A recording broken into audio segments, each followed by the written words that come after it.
go on this side. So, and are you filming? Mm-hmm. All right. So this is the psoas and the iliopsoas. The psoas is again that anterior muscle that's going to be right up against the bodies of the lumbar spine and down into the pelvis. One way to test that, or to find out where it's coming up, hold on to the inside of the person's knee and then have them press in towards you, and then that'll help that tighten up and have them relax. There's a couple of different theories on this. You can go in there and really get in there and strip it, work it hard. Others is just it needs to be activated. So we just go in with a couple of thrusts like that. Either way, you can work on it until you start to feel like you're getting less and less tightness as they tighten up their leg and not getting as much of that muscle tightness in through the psoas on the lumbar spine. Be careful though, we do have that genitofemoral nerve that pierces the psoas, and when you hit on that, the girls have told me that it feels like labor pains.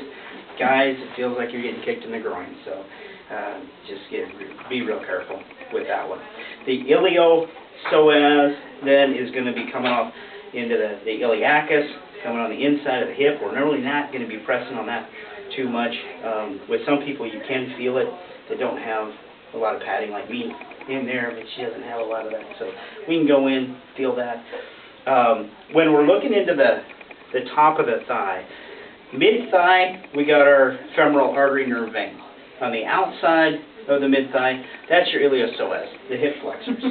And you can go in and work on the trigger points there. On the inside, that's more of our pectineus, the abductor brevis coming in through there. So just be real careful not to go in and push right into the mid-thigh, because that will hurt the patient. Unless you want to hurt your patient. Maybe I shouldn't joke around on these things. All right, then to find out about the adductors. Yeah, adductor magnus is going to be coming down. It's a big, thick muscle below the quadricep, and you'll feel most of that on the inside of the groin, just underneath the gracilis here. If she pushes in against my hand, you can see that start to tighten up as far as the gracilis, and then the adductor magnus is right underneath it. About 1/3 of the way up into the thigh, that's where we start to get the adductor longus, and that will usually be the leg that tightens up.